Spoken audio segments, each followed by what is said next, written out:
नमस्कार, मी पंढरनाथ ठोंबरे. आपलं चॅनल नक्की सबस्क्राईब करा आणि व्हिडिओ आवडल्यास त्यावर प्रतिक्रिया द्या आणि शेअर करा. सर्वच राजकीय पक्षांना सत्तेत राहण्याची घाई झाल्याची आपल्याला गेल्या काही वर्षात दिसून येते. त्यासाठी जनतेला काहीतरी मोफत देऊन आपली सत्ता, आपले लोक जास्तीत जास्त निवडून आणता येईल का यावर त्यांचा भर आपल्याला दिसून येतो. गेल्या 1.5 महिन्यापूर्वी महाराष्ट्र राज्यामध्ये जी विधानसभेची निवडणूक झाली, यामध्ये 2-3 महिन्या अगोदर महायुतीच्या नेत्यांनी एक लाडली बहीण नावाची योजना सुरू केली आणि महिलांच्या खात्यावर 7 ते 8-10 हजार रुपये टाकत लाडली बहीण या बहुसंख्य मतदारांना खुश करण्याचा प्रयत्न केला आणि त्याचा परिणाम रिझल्ट चांगले आले. महायुतीचं सरकार पुन्हा सत्तेत बसलं. सर्वत्र महाविकास आघाडीची लाट असतानाच महायुती नेत्यांच्या एका निर्णयामुळे, मोफत खैरात वाटपाच्या एका निर्णयामुळे महायुतीच्या नेत्यांना लाडकी बहिणीचा मोठा पाठिंबा मिळाला आणि महायुती पुन्हा सत्तेत बसली. आता काही दिवसावर दिल्ली येथेही निवडणुका होणार आहेत आणि यासाठी भाजपाने या ठिकाणी पुन्हा एकदा महिलांना 2,500 रुपये महिना देण्याचं जाहीर केलं. या अगोदरही येथे केजरीवाल यांचं सरकार होतं, त्यांनीही वीज बिल मोफत, प्रवास मोफत, असे अनेक शिक्षण मोफत, ही जी अनेक योजना राबवल्या, यातील काही योजना ह्या चांगल्या असल्या तरी सर्व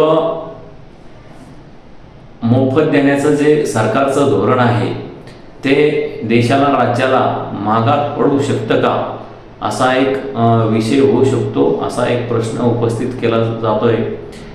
विविध क्षेत्रातील मान्यवरांकडूनही या संदर्भात नेहमी प्रतिक्रिया दिल्या जात आहेत की जनतेला मोफत काय द्यायला हवं आहे आणि तज्ज्ञही या संदर्भात विविध वेळी आपलं मत व्यक्त करतात आणि सरकारचे कान टोचत असतात. मात्र या संदर्भात जे राजकीय नेते आहेत त्यांना खुर्ची टिकवण्यासाठी जनतेला मोफत देणे, पैशाचा निवडणुकीमध्ये वारेमाप वापर करणं हे नियमितच झाल्याचं आपल्याला दिसून येतं. अनेक लोकांनी, तज्ज्ञांनी सांगितलं आहे की जनतेला, महिलांना मोफत काहीतरी देण्यापेक्षा त्यांना रोजगारक्षम कसं बनवता येतील, एखादं प्रशिक्षण देऊन आत्मनिर्भर महिलांना कसं करता येईल, रोजगारांना लाडका भाऊ योजना आणण्यापेक्षा, लाडका विद्यार्थी योजना आणण्यापेक्षा त्यांना एखादं रोजगारासाठीचं कौशल्य देऊन ते कौशल्य मोफत द्या, परंतु त्यांना रोजगार कसा स्वतः उपलब्ध करता येईल यासाठी राज्य शासन पातळीवर, केंद्र शासन पातळीवर प्रयत्न झाले पाहिजेत, असं एक मत जाणकारांचं आहे.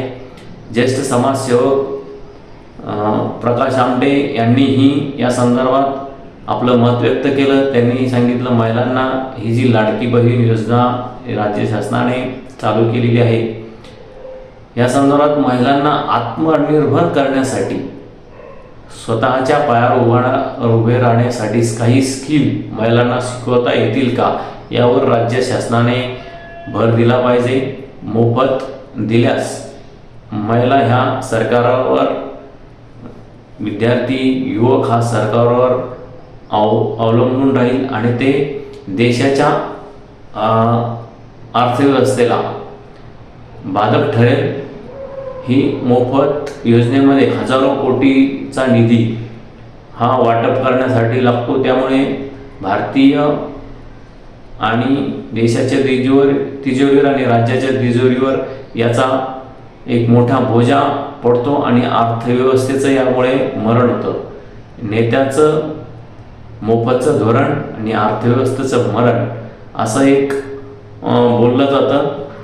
मात्र ही परंपरा सत्तेसाठी चालूच राहील असं एकंदरीत सध्या तरी दिसतंय.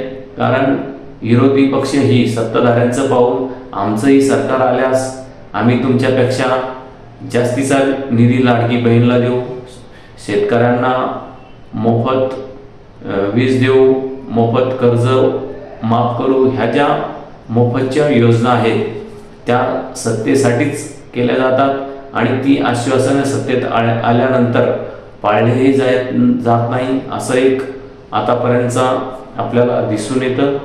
हे सर्व असतानाच हे मोफतचं धोरण कधी बंद होईल आणि युवक शेतकऱ्यांना एक आत्मनिर्भर करण्यासाठी, महिलांना आत्मनिर्भर करण्यासाठी शासन स्तरावर प्रयत्न होणे अपेक्षित आहे.